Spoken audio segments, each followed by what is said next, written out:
The O'Reilly Factor's on tonight. People need to know that black lives and brown lives matter as much as white lives. The mayor of the nation's largest city, New York, actively undermining his own police department. Tonight, the former mayor of Gotham, Rudy Giuliani, will analyze. From looking at the video, the grand jury's decision here is totally incomprehensible. Charles Krauthammer, me, Judge Napolitano, all agree justice may not have been served in the Eric Garner case. We'll continue our reporting tonight. Also ahead, the controversy over criticism of the first children. And Bernie Goldberg writes a letter to the New York Times it does not publish, but we will. Caution, you are about to enter the no-spin zone. Factor begins right now.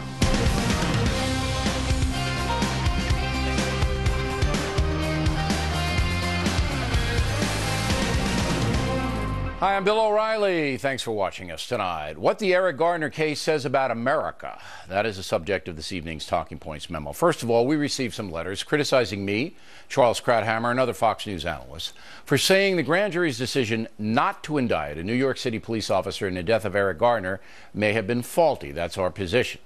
Writing from Naples, Florida, Larry Ayers says, quote, regardless of the grand jury's verdict, if Michael Brown and Eric Garner had not resisted and allowed themselves to be arrested, they would both be alive today, simple as that. But of course, it is not as simple as that. Yes, both deceased men should have cooperated with the police officers who confronted them, but as we all know, people do stupid things. In the Ferguson case, Mr. Brown did engage in violence, so I have no trouble with the grand jury's decision not to indict Darren Wilson, the police officer. But in the New York City case, Mr. Garner, clearly a low-level offender, was not a threat. American police are held to a very high standard because they have power, they have guns. They must control inflammatory situations, not make them worse. And as we proved on Monday, generally speaking, American police do a great job across the board. The charlatans who say police are targeting young black men are completely shut down by the statistics, which we have posted on BillO'Reilly.com. But in the Garner case, excessive force may have been used. This has no connection with what happened in Ferguson. From looking at the video, the grand jury's decision here is totally incomprehensible. It looks as if at least they might have indicted him on something like involuntary manslaughter at the very least. I will say that upon seeing the video that you just saw, and hearing Mr. Garner say he could not breathe, I was extremely troubled. I would have loosened my grip. I desperately wish the officer would have done that. This ought to have been an indictment, and it ought to have been an indictment for some form of manslaughter. It's not first-degree murder, it's not second-degree murder, but it's certainly reckless manslaughter. Now, unlike Judge Napolitano, I am unwilling to say that Officer Daniel Pantaleo committed reckless manslaughter. What I will say is there was a police overreaction to Mr. Garner, and that should have been adjudicated in a court of law. Now, on to the bigger picture. Last night here in New York City, the NYPD did an amazing job of controlling protesters who wanted to disrupt the annual Christmas tree lighting ceremony in Rockefeller Center. The protesters were chanting, "No justice, no tree." The New York police stopped the chaos, conducted themselves in a restrained and ultra-professional manner, protecting property and the public. Missouri Governor Jay Nixon, who totally botched the Ferguson situation, should take notice.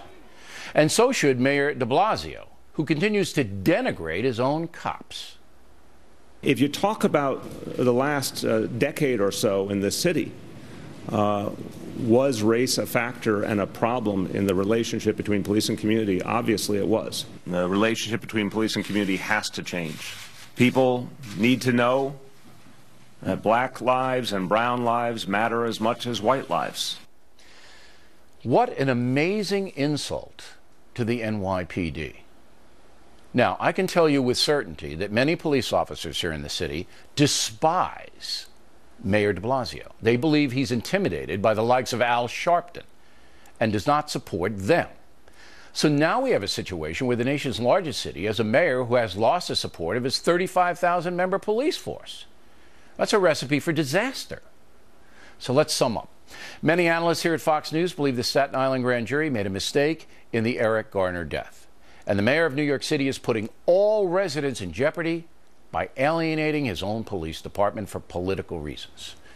And that's a memo. Now for the top story tonight, reaction. With us, the former mayor of New York City, Rudy Giuliani. And you say? Well, first of all, I think the mayor's insertion of race into this case is absolutely unwarranted. Whatever you think of the merits of the grand jury deliberation, this was not a racial case. The sergeant in charge of this entire operation, as I've been told, was an African-American woman who I think is one of the witnesses in the grand jury who did nothing to stop it, nothing to interrupt it. I don't know what the grand jury testimony is. No one knows yet. I'm assuming she supported the police officer. That's a true assumption. And I think everybody's being so opinionated about this is a little premature. Since we haven't read the grand jury testimony. You say it's not based on race, but the thesis of Mayor de Blasio, Sharpton, all the other activists is, if you're a black man on the streets, the police are more suspicious of you and more likely to take aggressive action against you than they would be if a white man were in the same position. So suppose that man, he was like 6'4", 300 pounds, right? 350 pounds. Suppose he was a white man and he refused to comply with the orders of the police. Don't you think they would have done the same thing? The activists would say that if the white man were selling loose cigarettes, all right, he wouldn't have even been bothered. That's not true at all. Those quality of life crimes are dealt with all the time. Let's take a simpler example. Let's say you're stopped for a speeding ticket. You're doing 80 miles an hour, the police officer comes over and he says, please give me your license and registration, and you tell him to go to hell. What is the police officer supposed to do, walk away? He's going to pull you out of the car. I mean, so in essence, he created this situation by not complying with the orders. Mr. Garner. Yes, now. Okay, and now, let me stop you there. I agree with that. And I think any sane person would agree. Police just can't walk away. Right. The police they felt their judgment was, and you pointed out, the squad was headed by a black police sergeant. Correct. All right. That this man was breaking the law on the streets of New York, and therefore they clearly asked him before this confrontation we're seeing now took place, to put his hands behind his back so they could take him in. And he had a long record. He knew the drill. 31 arrests. Right. So then they take him down. What troubled me was when you hear a man say, I can't breathe. You got to stop. Well, you know, Bill, yes, maybe. We don't know. There were 60 witnesses or so, 40 but that's what he said. We have to read the grand jury testimony. I don't know. To figure out what actually happened. First of all, the fact that he said, I can't breathe, I can't breathe, I can't breathe, suggests that the chokehold they're talking about hadn't been applied yet. Because if a real chokehold is applied, it cracks your larynx, and you're not saying, I can't breathe. But you know what I'm talking about. He had a number of individuals on him, and one of them had, and I don't want to adjudicate the case on television. I don't think that's fair. You're right. We only need to say it. But what I'm saying to you is that there is a possibility there was a mistake made. All right? I grant that. Okay. Also a possibility there wasn't. But the possibility that there was a mistake made then ignites the protesters who believe in their hearts, Correct. Some of them are sincere and some of them aren't, that the white-dominated society, not just in policing, but everything, is unfair to blacks, and they're targeting blacks. Right. Now, as I said, we got the stats, and they're posted on BillO'Reilly.com, and it shows there's no epidemic of police violence toward black people in America. That's the fact. Now, you were mayor of this town. Right. All right? I believe that de Blasio, he's only been mayor for a short time, has now lost the whole police department. He has. And the decade that he's talking about, you know, was you? No, it was actually Mayor Bloomberg. I'm the decade before that. Uh-huh. For the last 20 years, between Bloomberg and me, we have saved more black lives than any mayors in the history of the city. Because the crime rate has dropped, the violent crime rate has dropped. 75% of the people that are murdered in this city, it's almost an unvarying statistic. Even when crimes were 2,200 under David Dinkins, 2,200 murders down to 340. And Mr. Dinkins was black. Right. Okay. 75% are black. So whose lives were we saving? They say the activists say the collateral damage of stop and frisk and other aggressive police tactics to bring the crime rate down, incarcerating blacks for dealing drugs on the streets, that's unfair. You can't do that. That's a civil rights violation. Well, first of all, they were doing nothing about the 1,800, 1,900, 2,000 murders that we had when I took over the city. And if it weren't for the things that I did with Bill Bratton, and Mayor Bloomberg continued quite effectively with Ray Kelly, 4, 5, 6, 7, 8,000 more people would be dead, and 75% of them would have been black. And that's a fact. And these people, we were concentrating on the real problem, the 96% of blacks killing other blacks. And what they want to concentrate on is the less than 1% problem. We should concentrate on that. There shouldn't be police misconduct. If this police officer was wrong, he should well, be. He is. He'll never be back on the street. He should be punished. Yeah, and he has been. But that's not the rule.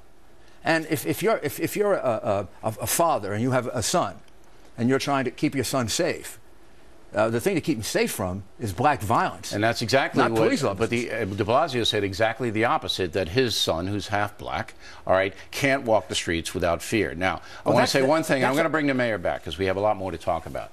I've known the mayor a long time. I know Ray Kelly, the former police chief. I know Bloomberg, the former mayor. I know them all. None of these individuals have any animus toward blacks. None of them, all right? And so all of that is garbage. We'll have more with the mayor in a moment. And later, a firestorm of controversy over criticism of the first children, President Obama's daughters. Factors coming right back.